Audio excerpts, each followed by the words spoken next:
Bien, vamos a ver la ley de Pascal. Recordemos que establece que una presión externa aplicada a un fluido confinado se transmite uniformemente a través del volumen del líquido. ¿Qué significa esto? Bueno, veamos el siguiente ejemplo. Bien, suponemos un recipiente en forma de U. En cada extremo del recipiente se tiene un émbolo, uno pequeño y uno grande. Dentro del recipiente tenemos un líquido encerrado, sin posibilidad de escape. Si en el émbolo pequeño aplicamos una fuerza F1, esa fuerza actúa sobre un área 1, que es el área del émbolo pequeño. Y cuando una fuerza actúa sobre un área, tenemos una presión. Hay que recordar que presión es fuerza entre área. Y esa presión comienza a transmitirse por igual a todos los puntos del líquido y también a las paredes del recipiente. Si esta presión actúa en todas las paredes del recipiente, entonces tenemos una presión aquí. Esa presión 2 actúa sobre un área 2, que es el área del émbolo grande, y tendremos una fuerza 2. Pascal dijo que esta presión que actúa de este lado, zona 1, se transmite a todas las moléculas, partículas de líquido, porque el líquido tiene una propiedad, es incompresible, es decir, no se deja comprimir, por lo tanto es un empuje que hace que llegue al otro lado, zona 2. Entonces, de acuerdo a la ley de Pascal, se establece lo siguiente: la presión 1 es igual a la presión 2, y recordando que la presión es fuerza entre área, entonces se queda fuerza 1 entre área 1 es igual a fuerza 2 entre área 2. Entonces, esta relación es lo que corresponde a la ley de Pascal.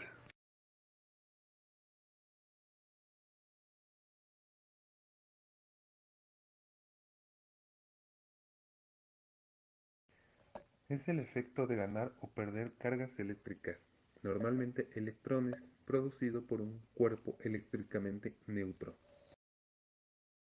Es una propiedad de la materia que se manifiesta mediante atracciones y repulsiones que determinan las interacciones electromagnéticas entre ellas.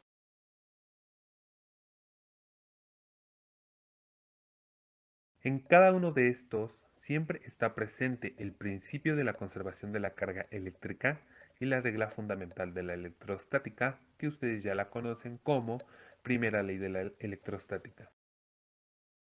Veamos, principio de la conservación de la carga eléctrica. ¿A qué se refiere esto? Bueno, una de las principales características de la carga eléctrica es que se conserva, al igual que la carga total de un sistema aislado. Es decir, la suma total de las cargas eléctricas positivas y negativas debe ser cero. Bueno, imaginemos lo siguiente. Tenemos dos cuerpos. Fueron frotados ambos. Uno de ellos tiene cargas positivas y el otro tiene cargas negativas. Bueno, el número total de cargas que tiene un cuerpo debe ser exactamente el mismo número de cargas que tiene el otro cuerpo para que la suma de estos dos sea cero. Uno de estos cuerpos va a tener cargas negativas y el otro cuerpo va a quedar con cargas positivas.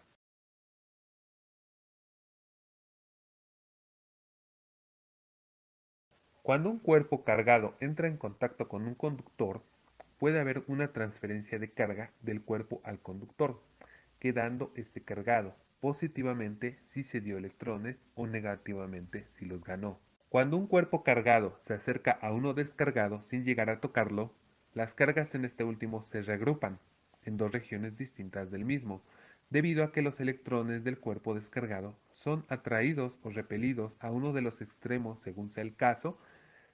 Al alejarse nuevamente el cuerpo cargado, desaparece ese reagrupamiento de cargas. Cuando frotamos un aislante con cierto tipo de materiales, algunos electrones son transferidos del aislante al otro material o viceversa, de modo que cuando se separan ambos cuerpos quedan con cargas opuestas. Parte de su tarea será enviarme 3 ejemplos de cada forma de electrización. El siguiente tema corresponde a imanes y magnetismo terrestre. Ustedes van a dar lectura. De ahí voy a obtener 5 preguntas las cuales van a contestar y me las van a enviar también.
Ahora veremos manifestaciones de la estructura interna de la materia.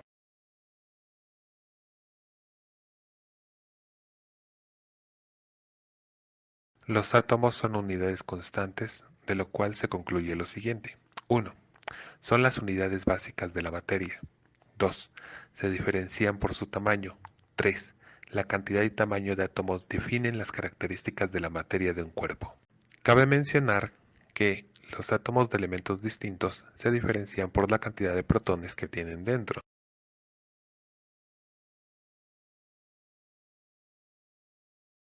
Bien, pasamos al modelo clásico del átomo. Contiene protones, neutrones y electrones. Está conformado por dos partes. El núcleo es la región central y concentra casi la totalidad de la masa del átomo. Y la corteza es la región donde se alojan los electrones. Partículas constituyentes del átomo: electrón, protón y neutrón.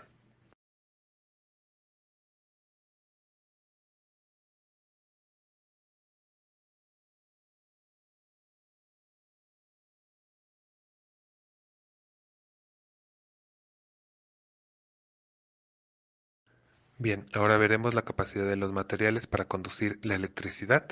Si se fijan, están los conductores, los aislantes y los semiconductores. También voy a querer 5 ejemplos de lo que son conductores, aislantes y semiconductores.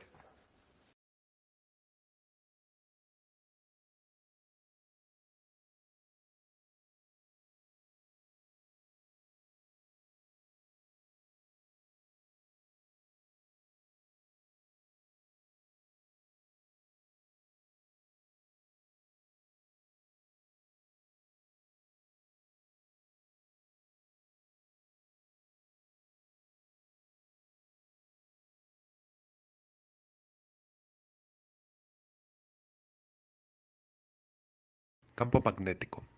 Es un campo de fuerza creado como consecuencia del movimiento de cargas eléctricas. Bien, deben entender lo siguiente. Las cargas que están en movimiento crean magnetismo. Les explico. Una carga eléctrica por sí sola, sin movimiento, ya de inmediato crea alrededor suyo un campo eléctrico. Sin embargo, cuando esta carga eléctrica comienza a moverse, también va a generar lo que es un campo magnético a su alrededor. Entonces, una carga eléctrica está rodeada de un campo eléctrico y si se está moviendo, también de un campo magnético. Ustedes me van a explicar por qué una carga eléctrica crea a su alrededor un campo eléctrico y una corriente eléctrica produce un campo magnético a su alrededor. Por último, inducción electromagnética.